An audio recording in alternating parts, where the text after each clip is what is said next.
उद्घाटन व लोकार्पण सोहळा. भूम शहरातील नगरपरिषदेने केलेल्या विकास कामाचे उद्घाटन व लोकार्पण सोहळा सोमवार दिनांक 15 नोव्हेंबर रोजी सायंकाळी ठीक 5 वाजता आयोजित करण्यात आला आहे.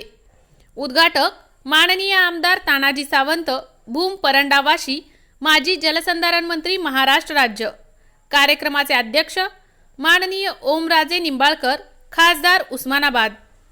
विविध विकास कार्यक्रम कामे: Chhatrapati Sambhaji Maharaj shopping centre, doctor Babasaheb Ambedkar shopping centre, Alamprabhu व Mahatma Basaveshwar shopping centre, doctor APJ Abdul Kalam shopping centre, Bhimnagar Kasba ते अहमदनगर रोड, आलमप्रभू उद्यान, भूम शहरातील डांबरीकरण, सिमेंट रस्ता, paver block, sky walk, Chaudeshwari नाट्यगृह, बाणगंगा नदी सुशोभीकरण, लहुजी साठेनगर ते इंदिरानगर भाग 1 भाग 2, शासकीय दूध डेअरी जोडणारा रस्ता, देवी काळूबाई शॉपिंग सेंटर, ओंकार चौक ते कसबा डांबरीकरण, सावित्रीबाई फुले सभागृह 7:30 वाजता समारोप आदींचा सोहळा संपन्न होणार आहे. तरी सर्व जनतेने उपस्थित राहावे अशी माहिती गटनेते संजय नाना गाडवे यांनी पत्रकार परिषदेत दिली. यावेळी उपनगराध्यक्षा सौ संयोगिता ताई गाडवे, नगरसेवक तौफिक कुरेशी, संजय पवार उपस्थित होते. जनता लाईव्ह साठी प्रतिनिधी औदुंबर जाधव, भूम. 99% कामं या ठिकाणी पूर्ण झालेली आहेत. 99%. आता निवडणूक आली. आपल्या भूम शहरातलं राजकारण तुम्ही सर्व भूम शहरातले स्थायिक लोक आहेत, पत्रकार आहेत, परंतु भूमचे नागरिक आहेत तुम्ही पहिल्यांदा. पण ही करत असताना तुम्ही ह्या 3-4 महिन्यामध्ये आमचे जे सर्व पक्षीय काय असतील विरोधक, ते तुम्ही विरोधकाचं नाटकं बघता तुम्ही कशी झाले की कुठल्याही गोष्टीला निवेदन द्यायचं, ह्याची चौकशी करा म्हणायचं. भूम शहरामध्ये गोरगरीब जनता जगते. भूम शहरामध्ये त्यांची आधी पण काढा म्हणायचं. का तर आमचा एक कार्यकर्ता आहे, कार्यकर्ता नातेवाईक नाही, नगरसेवक नाही, तुमचा ही दाते म्हणून. जसं तो पोट रोज स्वतःचं प्रपंच त्याच्यावर भागितो. फक्त त्याचं कारण की संजय गाडवे फिरतो म्हणून तुम्ही आजी माझे आमदार असतील, आमचे आजी माझे अध्यक्ष असतील, पदवीधर असतील, शहरातले सगळ्या काँग्रेस असेल, राष्ट्रवादी असेल, सेना असेल, भाजप असेल, सेना बहुतेक नाही त्याच्यामध्ये. ह्या लोकांनी जिल्हाधिकारी यांच्याकडं, तहसीलदार यांच्याकडं, डेप्टी कलेक्टर यांच्याकडं, या सर्वांकडे परत तुम्ही निवेदन दिले. तुम्हाला निवेदनाची प्रत दिली तुम्हाला आता की शहरातली आठवण काढा. ही राजकारण, भूम शहरातलं राजकारण कुठल्या दिशेने चाललंय ही आपल्या शहरातली जनता आहे, तुम्ही थोडं समजून घ्यावं. माहिती समजून घ्यायची ऐवजी काय चाललंय याची तुम्ही माहिती घ्यावा. तुम्ही परवा उपोषण बघितलं कुठल्या तरी पक्षाचं, त्याच्यामध्ये सांगितलं की कामं ही तो भाग सोडून कामं केली. तर मी या ठिकाणी तुम्हाला सांगतो की शहरामध्ये सगळे कामं करत असताना एखादं काम म्हणजे दुसरं काम असेल त्या ठिकाणी समाजकल्याण अधिकाऱ्यावर त्याची पाहणी करून जाते. तर समाजकल्याण आयुक्त असतील, अधिकारी असतील, नंतर तो प्रस्ताव त्यांनी जिल्हाधिकाऱ्यांच्याकडे देता येतं आणि जिल्हाधिकारी त्या प्रस्तावाला मान्य दिली. ही नगरपरिषदची बॉडी किंवा नगरपरिषद मुख्याधिकारी किंवा नगरपरिषद इंजिनियर त्या कुठल्याही कामावरती त्यांना फक्त ठरवून कामं नगरपरिषद सूचित बॉडी. पण त्यांनी असं की त्याच्यामध्ये भ्रष्टाचार केला. बऱ्याच पक्षांनी त्यांना उपोषण करायला भेटी दिल्या, पाठिंबा दिला. मी एकच तुम्हाला या निमित्तानं सांगतो की गेल्या 15 वर्षापासून काम करतोय. माझ्या माहितीप्रमाणे आम्ही नियम हे काम कुठलंही नियम हे काम करत नाही. ते सत्ता देतात. एक अतिमंत्रण करून जवळजवळ पहिल्या वर्षी 14 आले, दुसऱ्या वर्षी 15 आले, तिसऱ्या वर्षी 16 नगरसेवक आले. परंतु या लोकांचं विश्वास संपादन आम्ही करण्यासाठी अहोरात्र रात्रंदिवस कष्ट करून भूम शहराचा जो आम्ही शब्द गेल्या निवडणुकीत दिलता, गेल्या वर्षीचा तुम्ही गेल्या 25 वर्षाचा जाहीरनामा असेल तर जाहीरनामा काढा आणि त्या जाहीरनाम्याप्रमाणे माझ्या माहितीवर 99% कामं या ठिकाणी पूर्ण झालेली आहेत. 99%. आता निवडणूक आली. आपल्या भूम शहरातलं राजकारण तुम्ही सर्व भूम शहरातले स्थायिक लोक आहेत, पत्रकार आहेत, परंतु भूमचे नागरिक आहेत तुम्ही पहिल्यांदा. पण ही करत असताना तुम्ही ह्या 3-4 महिन्यामध्ये आमचे जे सर्व पक्षीय काय असतील विरोधक, ते तुम्ही विरोधकाचं नाटकं बघता तुम्ही कशी झाले की कुठल्याही गोष्टीला निवेदन द्यायचं, ह्याची चौकशी करा म्हणायचं. भूम शहरामध्ये गोरगरीब जनता जगते भूम शहरामध्ये, त्यांची अतिक्रमण काढा म्हणायचं. का तर आमचा एक कार्यकर्ता आहे, कार्यकर्ता नातेवाईक नाही, नगरसेवक नाही आहे, तुमचा ही दाते म्हणून. जसं तो पोट रोज स्वतःचं प्रपंच त्याच्यावर भागवतो. फक्त त्याचं कारण की संजय गाडीवर फिरतो म्हणून तुम्ही आजी माझे आमदार असतील, आमचे आजी माझे अध्यक्ष असतील, पदवीधर असतील शहरातले सगळ्या, काँग्रेस असेल, राष्ट्रवादी असेल, सेना असेल, भाजप असेल, सेनाभोवती नाही त्याच्यामध्ये.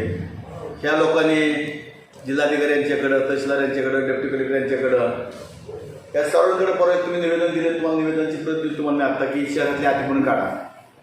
ही राजकारण, भूम शहरातलं राजकारण कुठल्या दिशेने चाललंय ही आपल्या शहरातली जनता आहे त्यांनी थोडं समजून घ्यावं. माहिती समजून घ्यायची ऐवजी काय चाललंय त्याची तुम्ही माहिती घ्यावा. तुम्ही परवा उपोषण बघितलं कुठल्या तरी पक्षाचं, त्याच्यामध्ये सांगितलं की कामं ही तो भाग सोडून कामं केली. तर मी या ठिकाणी तुम्हाला सांगतो की शहरामध्ये सगळे कामं करत असताना एखादं काम म्हणजे दुसरं काम असेल त्या ठिकाणी समाजकल्याण अधिकाऱ्यावर त्याची पाणी करून जाते. तर समाजकल्याण आयुक्त असतील, अधिकारी असतील, नंतर तो प्रस्ताव त्यांनी जिल्हाधिकारी यांच्याकडे देता येतं आणि जिल्हाधिकारी त्या प्रस्तावाला मान्यता दिली. ही नगरपरिषदची बॉडी किंवा नगरपरिषद मुख्याधिकारी किंवा नगरपरिषद इंजिनियर त्या कुठल्याही कामावरती त्यांना फक्त ठरवून ही कामं नगरपरिषद सूचित बॉडी. पण त्यांनी असं की त्याच्यामध्ये भ्रष्टाचार केला. बऱ्याच पक्षांनी त्यांना उपोषण करायला भेटी दिल्या, पाठिंबा दिला. मी एकच तुम्हाला या निमित्तानं सांगतो की गेल्या 15 वर्षापासून काम करतोय. माझ्या माहितीप्रमाणे आम्ही नियम हे काम कुठलंही नियम हे काम करत नाही. ते सत्ता देतात. एक अतिमंत्रण करून जवळजवळ पहिल्या वर्षी 14 आले, दुसऱ्या वर्षी 15 आले, तिसऱ्या वर्षी 16 नगरसेवक आले.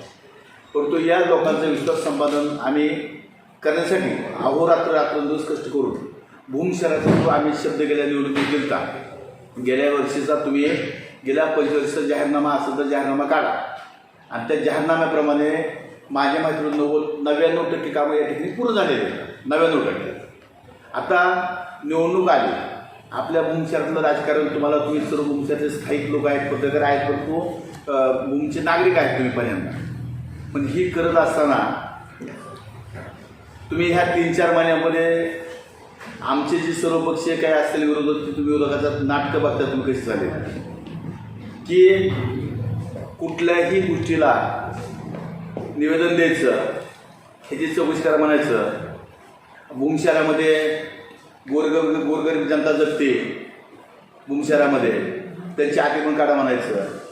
का तर आमचा एक कार्यकर्ता आहे, कार्यकर्ता नातेवाईक नाही, नगरसेवक नाही आहे, तुमचा ही दाते म्हणून. जसं तो पोट रोज स्वतःचं प्रपंच त्याच्यावर भागवतो.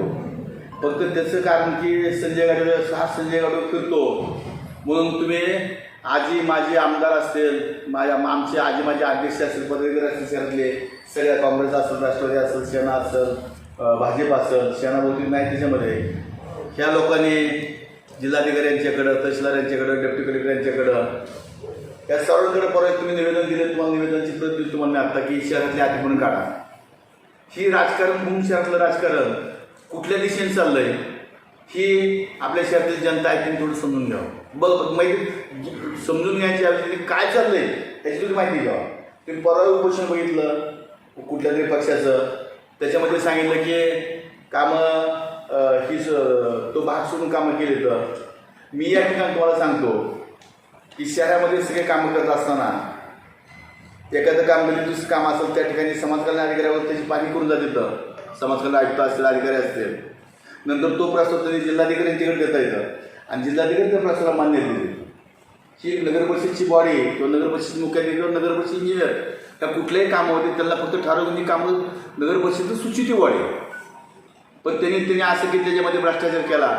बऱ्याच पक्षांनी त्यांना उपोषण करायला भेटी दिल्या, पाठिंबा दिला. मी एकच तुम्हाला या निमित्तानं सांगतो की गेल्या 15 वर्षापासून काम करतोय. माझ्या माहितीप्रमाणे आम्ही नियम हे काम कुठलंही नियम हे काम करत नाही. ते सत्ता देतात. एक अतिमंत्रण करून जवळजवळ पहिल्या वर्षी 14 आले, दुसऱ्या वर्षी 15 आले, तिसऱ्या वर्षी 16 नगरसेवक आले. परंतु या लोकांचं विश्वास संपादन आम्ही करण्यासाठी अहोरात्र रात्रंदिवस कष्ट करून भूम शहराचा जो आम्ही शब्द गेल्या निवडणुकीत दिलता, गेल्या वर्षीचा तुम्ही गेल्या 25 वर्षाचा जाहीरनामा असेल तर जाहीरनामा काढा आणि त्या जाहीरनाम्याप्रमाणे माझ्या माहितीवर 99% कामं या ठिकाणी पूर्ण झालेली आहेत. 99%. आता निवडणूक आली, आपल्या भूमशहरातलं राजकारण तुम्हाला, तुम्ही सर्व भूमशहरातले स्थायिक लोक आहेत, पत्रकार आहेत, परंतु भूमचे नागरिक आहेत तुम्ही पहिल्यांदा. पण ही करत असताना तुम्ही ह्या 3-4 महिन्यामध्ये आमचे जे सर्व पक्षीय काय असतील विरोधक, ते तुम्ही विरोधकाचं नाटकं बघता तुम्ही कशी झाले की कुठल्याही गोष्टीला निवेदन द्यायचं, ह्याची चौकशी करा म्हणायचं.